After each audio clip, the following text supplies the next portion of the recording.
Good afternoon, ladies and gentlemen. Welcome to Solo ReacTalk. Today, I'm going to be reacting to Chain Your Woman to the Stove, Feminism in the 1930s Between Two Wars, 1938, Part 2 of 4 by Time Ghost History. If you want to check out my previous reactions to other Time Ghost History Between Two Wars videos, my playlist card is going to be at the top. Just click on it and be able to access them. If you want to check out the original video as well as Time Ghost History's YouTube channel, the links are going to be in the description below. Okay, let's start. 3, 2, 1, go. A woman's place is in the kitchen, pregnant, right? For many people Yikes. in 2020, that statement smacks of misogyny, and you'll be labeled a reactionary extremist if you say it. But before World War II, it was pretty much the general view across the globe and across the political spectrum.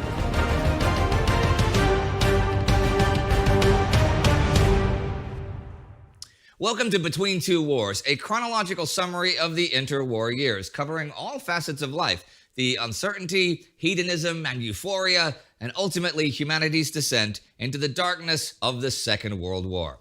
I'm Indy Nidell. And I'm Anna Deinhardt. Anna's joining me in this... Anna. Okay. I didn't really hear her. She was very muted. Okay, Anna. Welcome. episode as it sets the background for our new World War II in real-time sub-series On the Home Front, which Anna will host. Ain't that right? Yep, and I'll look at the role in World War II for those that stayed at home. How the war affected families, everyday life, fashion, music, sex, the children, the elderly, and the role of women in the war machinery. And I now know what I'm going to be looking out for when I'm done with Between Two Wars. Anna, I'm coming to your videos next. it will be awesome. That story starts, though, here in the interwar years. Well, also during the Great War, with greater empowerment, rights, and freedom for women.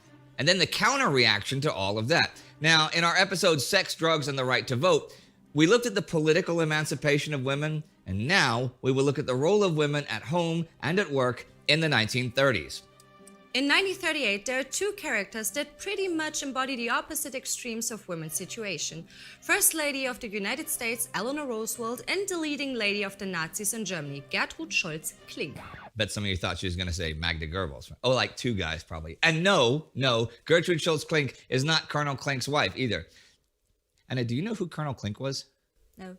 Oh, he's a famous fictional German World War II guy, because we didn't have enough real ones. Long Fictional?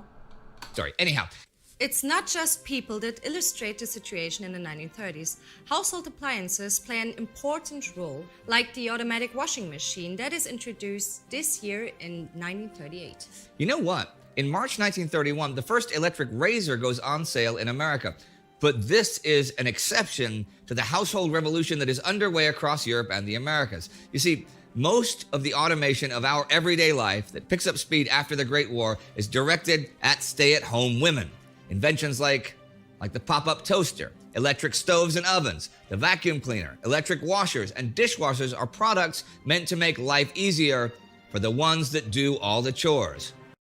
I'm just wondering whether this is something that is accepted throughout society, like, you know, from the very rich to the very poor, or to those who live in rural areas, you know, because I don't know if they could afford many of these appliances that we see here. But yeah, interesting time. Women. And now, one woman will seize on these new technologies to create more gender equality. Eleanor Roosevelt. Yes, maiden name Roosevelt, true story, is born in... Wait a minute.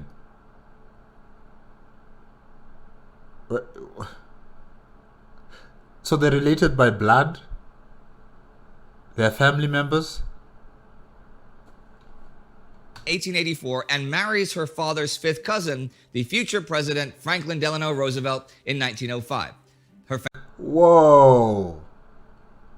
Okay. Game of Thrones type of stuff here. Okay. Wow. Family kept track of their fifth cousins. My family does not keep track of their fifth cousins. Now, if I married my fifth cousin, I would never know that I had done so. Well, not until the two-headed baby. Anyhow, Eleanor Roosevelt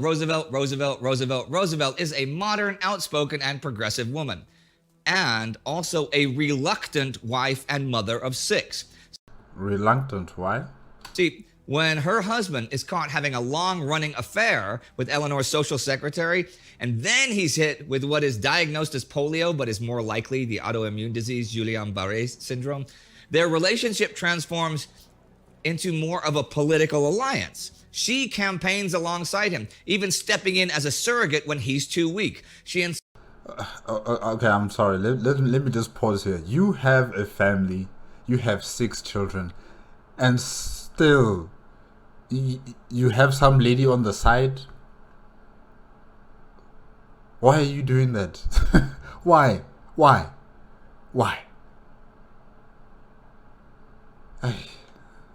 Well, at least Eleanor, she's taking this in a very different route. She's not, acting on emotion or stuff like that. She is focused on what she wants to achieve with her current position, So yes, a political agreement between her and her estranged, or should I say, cheating husband. Yeah. But man, I don't understand how can someone do that. Yo.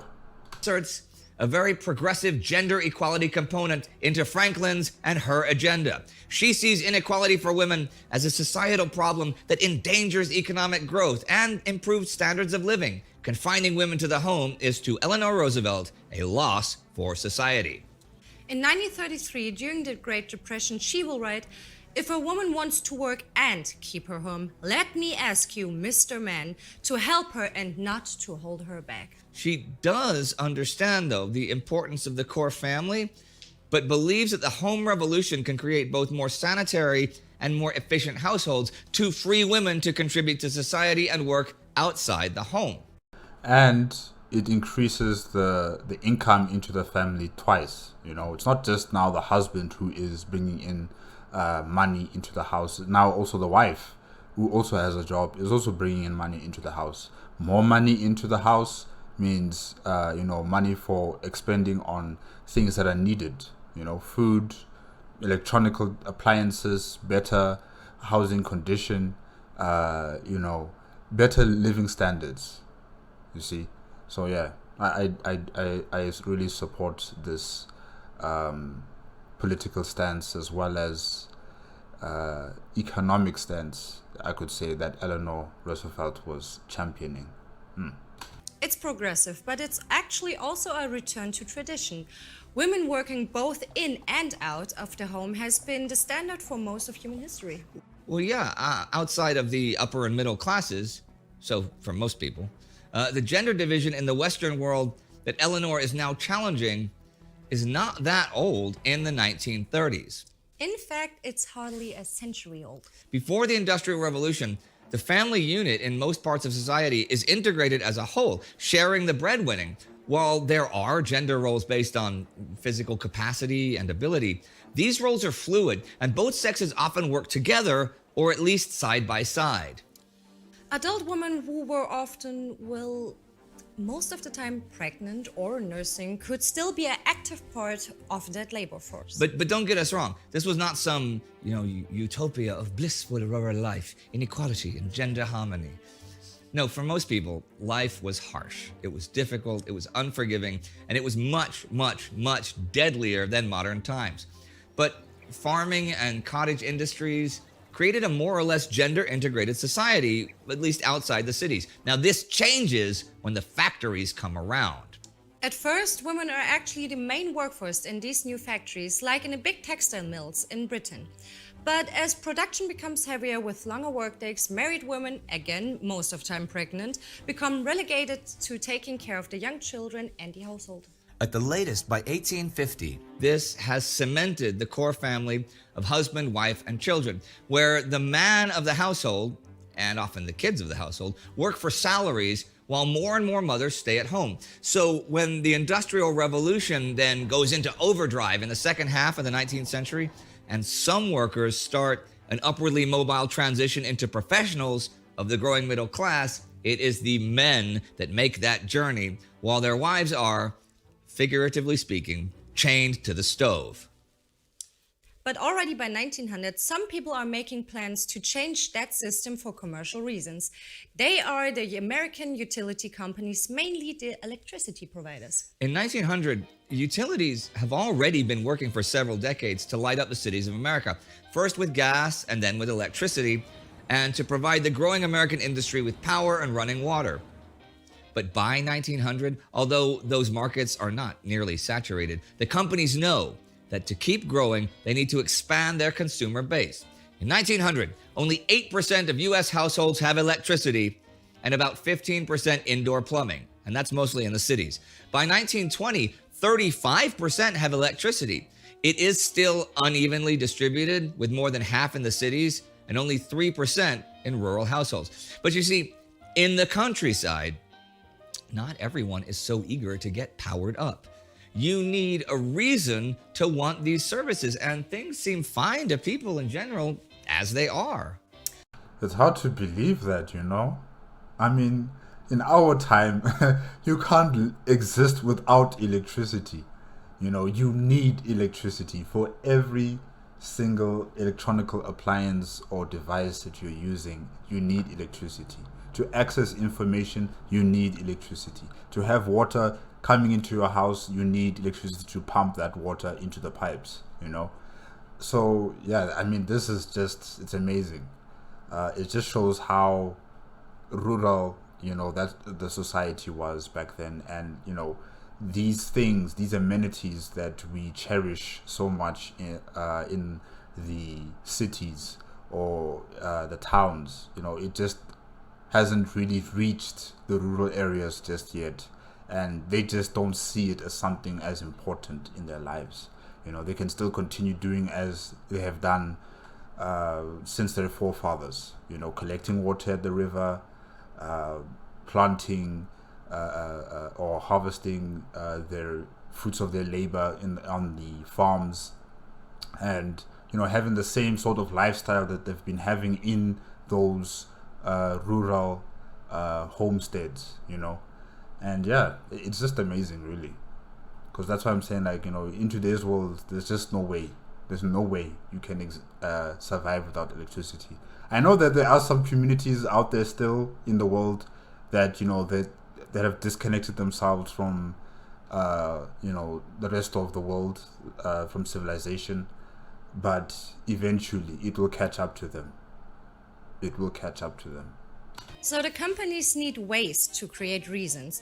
One way is to rely on local associations of housewives that you see more and more often in towns, and the emerging new concept of suburbs. Electric companies provide select housewives with things like electric ovens to be tested and then demonstrated to other housewives. European countries follow suit. It's like an advertisement campaign, you know? They pick one family in the community, and they give her all the electrical appliances, all the types of advancements, and then, you know, she becomes like the window dressing for future clients. You know, they come and visit her house, they see all these nice appliances, and then, you know, that word of mouth spreads to the next person, and it just continues on like that. Interesting. People don't do that much anymore.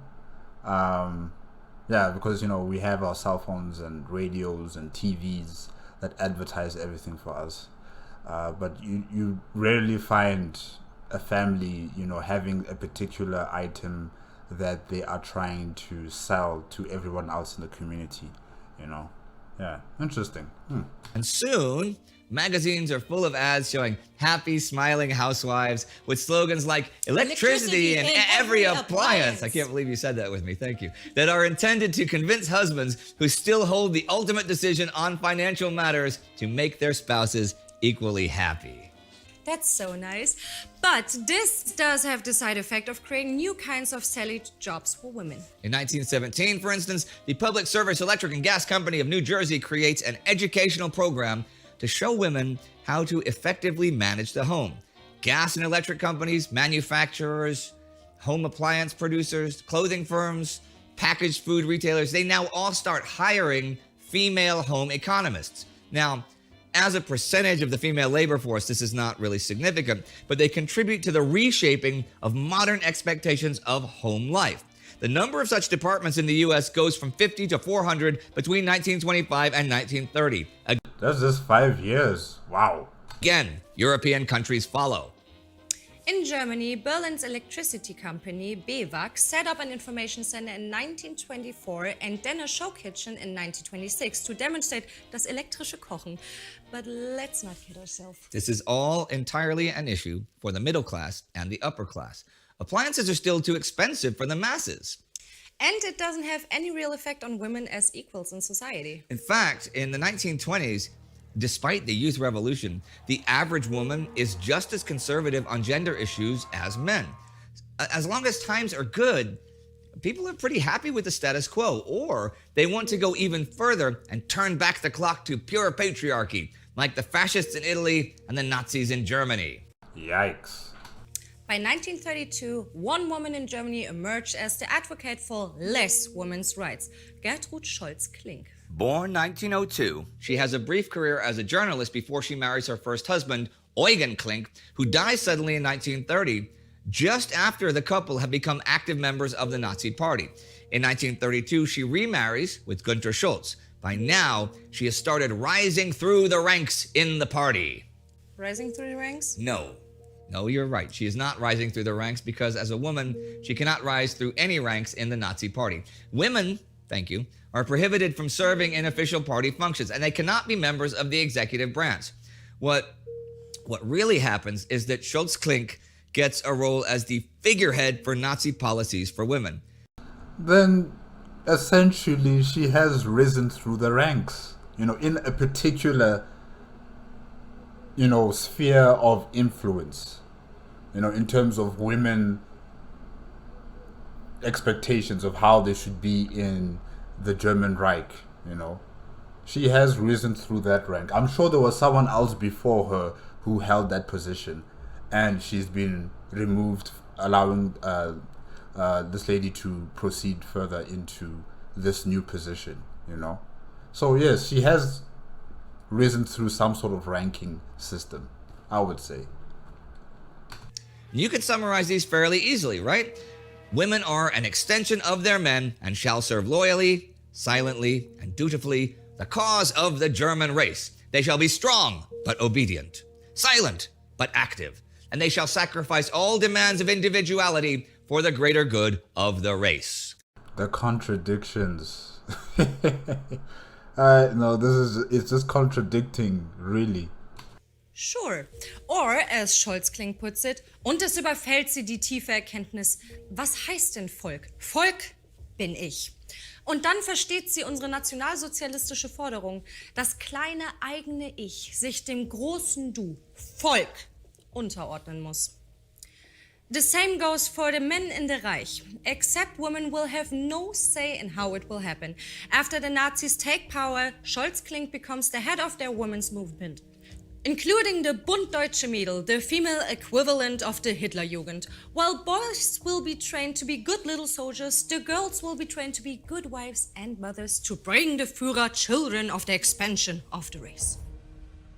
Now, is it just me, or did you suddenly get like a really strong German accent like right now? Totally. Yeah, she was in that in that accent. She was using it like to the fullest. I could hear her.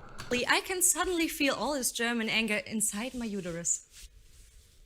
And on that happy note, this role as a passive subservient devotee is quickly quite popular with German women. Like many Nazi ideas, it's packaged in a gilded wrapping of euphoric dreams of a golden age to come. Like many Nazi ideas, it has little to do with reality. Between 1929 and 1932, this reality was, for many, rising unemployment. Women were especially hard hit. In 1925, nearly 12 million German women are active in the workforce. By 1933, this number has dropped to below 5. That's well under half, right? The ideologues in the party want to keep it that way.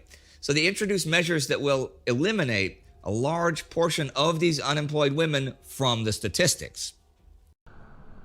You guys are just shooting yourselves in the foot. But you will learn. Let's continue. One measure is a lump sum state credit paid out to men who get married, but only if the wife stays at home. Loan repayments are slashed for each child the couple produces. Women are also banned from most qualified professions that require a higher education, and women under 35 can no longer be appointed as civil servants. You know, this is reminding me of what's happening currently in Afghanistan.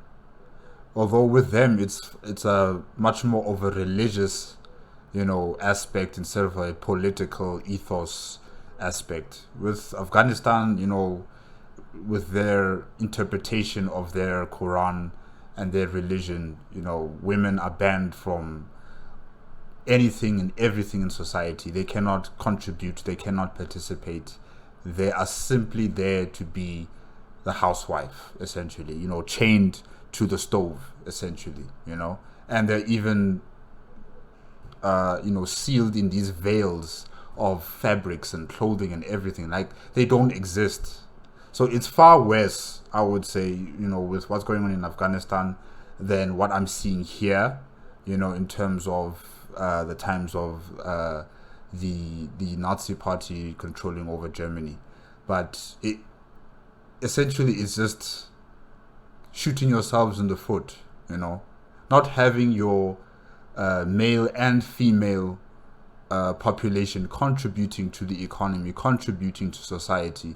You're just shooting yourself in the foot. They are gradually being excluded from the workforce, together with Jews and the politically undesirable. But when you start messing with an organic system, it can easily backfire. As we have seen in previous episodes, Germany is at the beginning of an economic recovery already before the Nazis take power. And now the workforce needs to grow again. On paper, the elimination of these sections of the population shouldn't be a problem, since they don't even add up to the total unemployed number of men. On paper. But people are not just numbers. We have different educations, training, and skills, and we're not all just movable.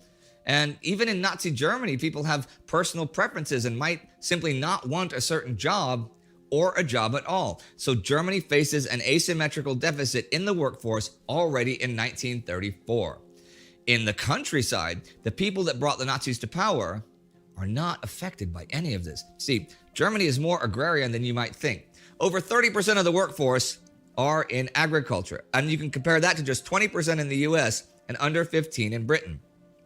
This rural population is still socially organized like before the Industrial Revolution. Men, women, and children share in the farm work, and professional gender roles are fluid. For the Nazis, this is not a problem. After all, this is the dream. Rosy-cheeked German people and blonde, blue-eyed children doing character-building exercise while the grown-ups work for the lands of plenty in racial harmony. That is not, though, quite the reality of farm work.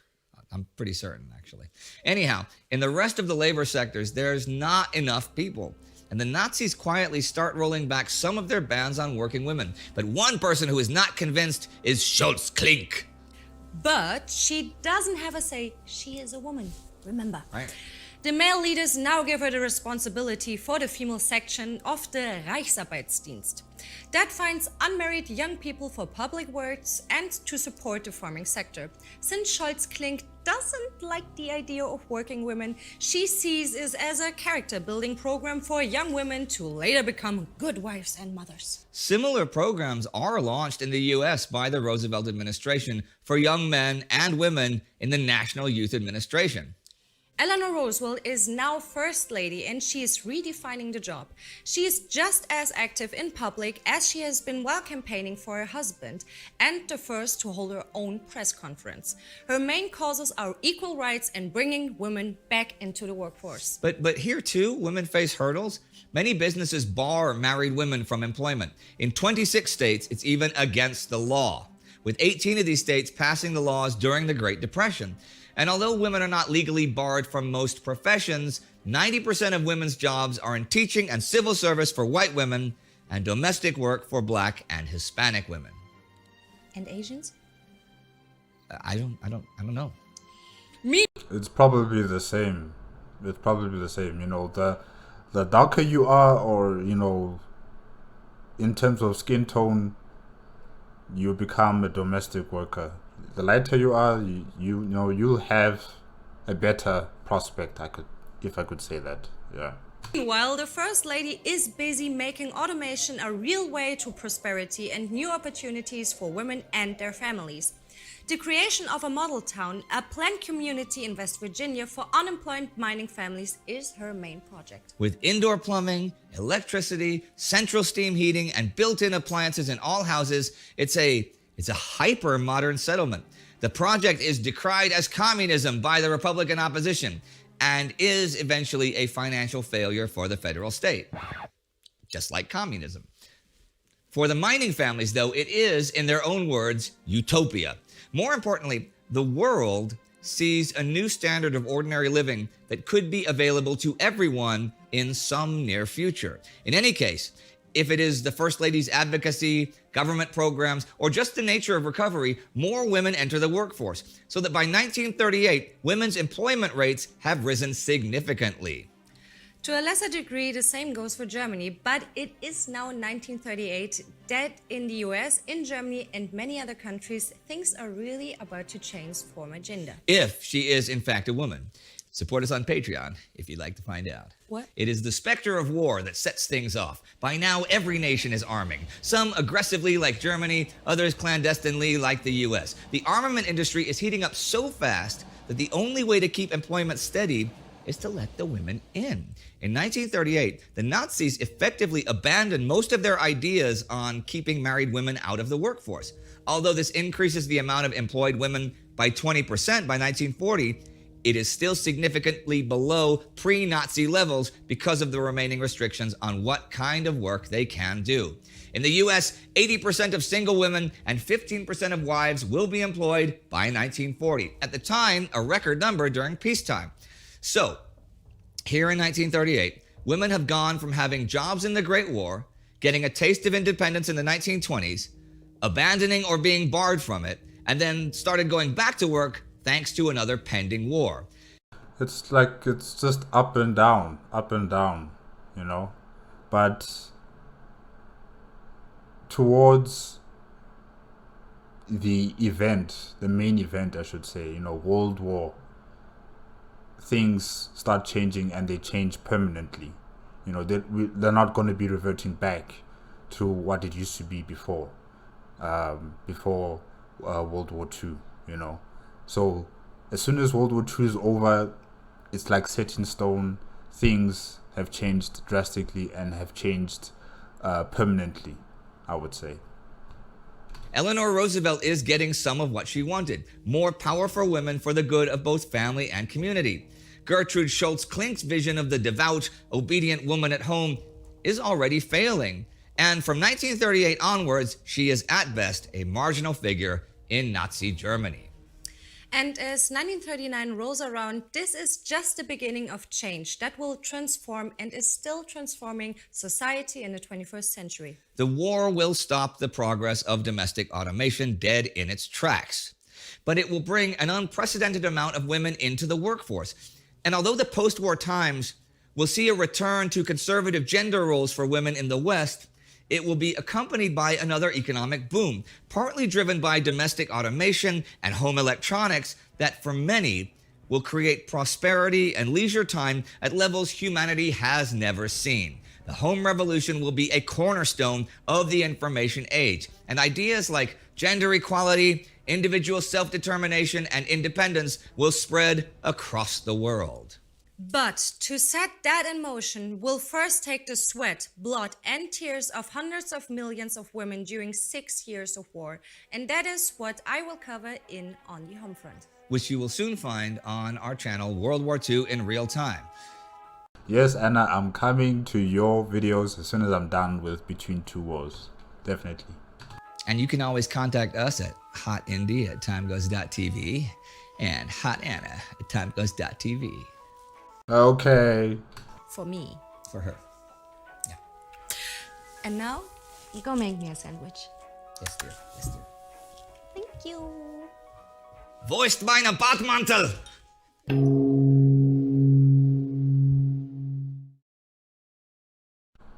Okay, guys, that's it with Chain Your Women to the Stove, Feminism in the 1930s Between Two Wars, 1938, part 2 of 4 by time goes to history. Women emancipation is very important. You can't exist as a nation with half of your people, being locked away. Your economy will not survive. Your society will be skewed, and it just wouldn't be at its fullest, if I can say that. Social mobility of the girl child is also very important. Education, the ability to be employed or self-employed, creating income not only for themselves but for family members. It's very important. Able to migrate from the rural to the semi-rural to developed areas through industrialization, creating things, being in the manufacturing sector, doing all the jobs that would have been perceived as jobs only meant for the male counterpart. It's very important that we need our female counterparts to also be part of that mobility, because having half of your population chained up to the stove, as they say here, it's just not going to work. Economically, socially, it's just not going to work. So what scholtz-klink was thinking about, with her and the Nazi Party, I honestly, those people were living in La La Land. They were living in La La Land, and they had a rude awakening towards World War II, definitely. And Miss Roosevelt also, her championing this endeavor for women emancipation, for social mobility of the woman and girl child, is also very important, and I really do support her on that matter. And I did say that after World War II, things were going to start changing permanently, not only for society as a whole, but particularly for the women of our of the population, right? But I hear from Indian Idol that after World War II, things kind of reverted back. So it's still that up and down kind of situation.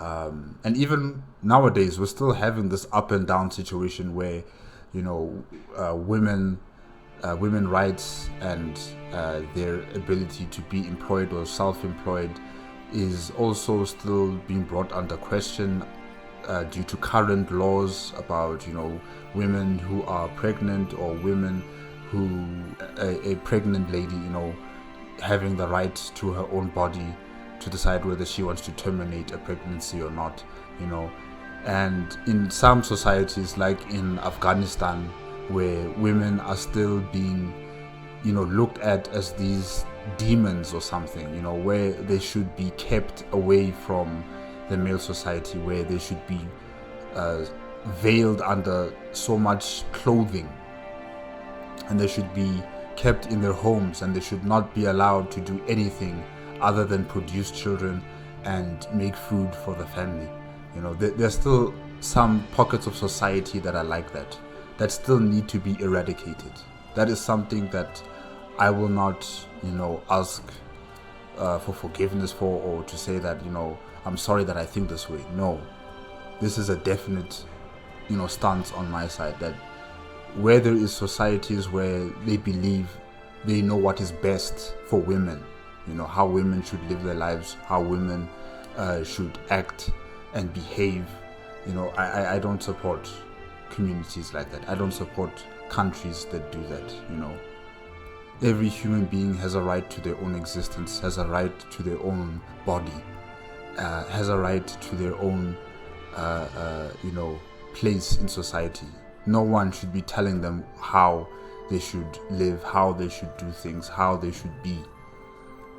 So there are still a lot of things that we have to deal with as a global village when it comes to women rights and women emancipation and social mobility, definitely. But this was interesting. This was really interesting. And definitely, Anna, I've said this before, I will be checking out your playlist when I'm done with Between Two Wars. guys, that's it. Remember, if you want to check out the original video as well as Time Ghost History's YouTube channel, the links are in the description below. If you like my reaction, please give me a like, comment, and subscribe to my channel. Click on the notification bell if you want to be up to date with my latest videos. And I will see you guys next week, Tuesday. Okay? Bye-bye.